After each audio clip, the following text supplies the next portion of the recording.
just want to say one word to you. Just one word. Yes, sir. Are you listening? Yes, I am. Plastics. We began producing plastic in earnest in the 1950s. It's hard to remember back then. I wasn't alive back then, but you know, we got along without it. But of course, it offered great convenience, and its production skyrocketed. So in 1967, when Dustin Hoffman was advised to go into plastics in The Graduate, there were 25 million tons of plastic produced. These days, it is 300 million. The industry is worth $4 trillion, and almost half of what we're producing is single-use plastics. You know, the clamshells and things that will be used once and almost instantly become trash.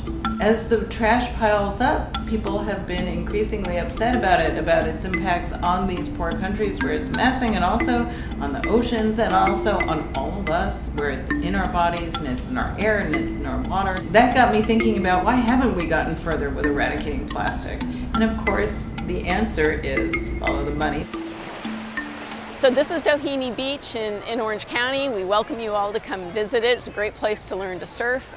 It's pretty clean because we have ordinances that really stop pollution. Number one is that we have a fee on bags in California. There's also very few beverage containers because we have a container deposit law, which really incentivizes people to bring back their containers.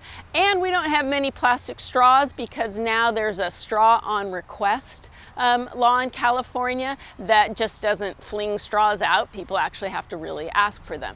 So one of the things that shocked me when I started working in this area was to find out that many communities and states actually didn't have the legal right to pass a bag ordinance and reduce litter.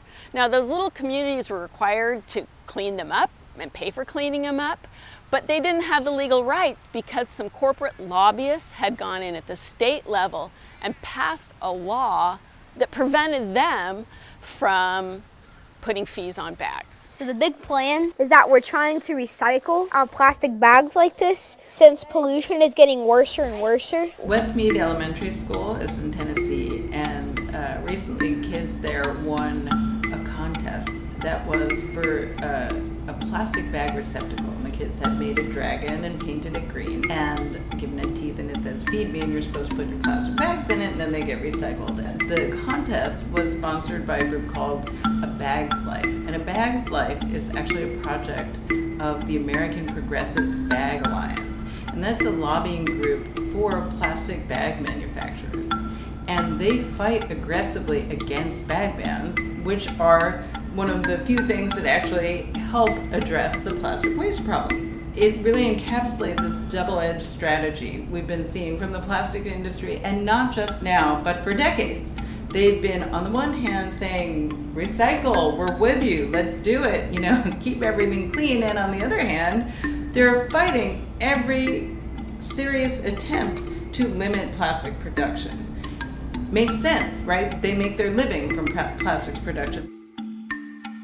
I consider the recycling symbol to be the most recognizable image of environmental hope. The person who created it was a student in 1970, right after the first celebration of Earth Day.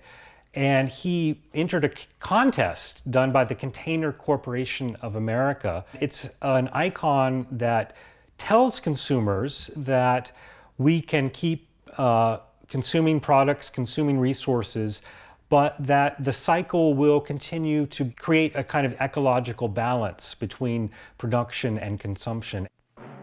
In 1971, you have the Crying Indian.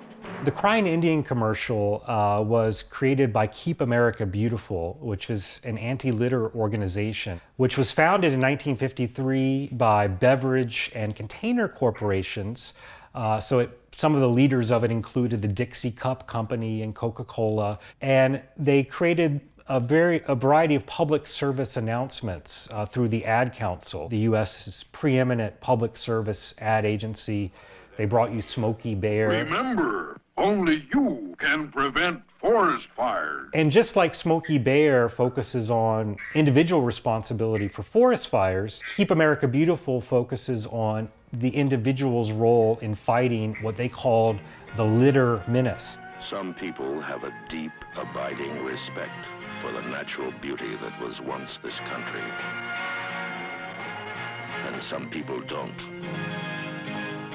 People start pollution. People can stop it. Audiences are meant to feel a sense of guilt when they see that tear, and they're meant to think about what has caused this environmental crisis, what has caused all of the damage, degradation to this person's land. And of course, again, the answer is the individual who's been so thoughtless and careless in their littering. For a long time, this was sort of the message of environmentalism, right? Is to recycle. But reduce and reuse, the other two parts of that, that three-part message, those sort of went out the window. And so it was all about recycling. Well, in truth, in the decades that we've been emphasizing recycling, we have never, the United States, gotten even up to 10% recycling rate for our plastics. The peak was 9.5. So the vast majority of the plastic waste that we've produced in those decades has been burnt or landfilled or ended up in the ocean or in nature somewhere else.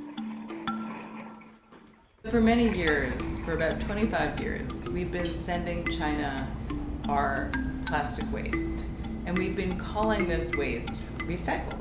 Officially, it's categorized as recycled. But in fact, most of this recycled waste is actually ending up in landfills or in the ocean or being burnt. At the beginning of 2018, the government of China said, we're not going to take the world's plastic waste anymore. New plastic production is so cheap, there's no economic driver for collecting all this plastic, washing it, reprocessing it, and making it into a new product. It really shouldn't be called recyclable if nobody wants to buy the material. The plastics industry is expecting huge growth, even way beyond what we've seen already. We're looking at a slope that's going steeply upwards, and that's in large part because of the declining cost of fossil fuels necessary to make them. This is an environmental story, obviously, but it's very much a climate story too.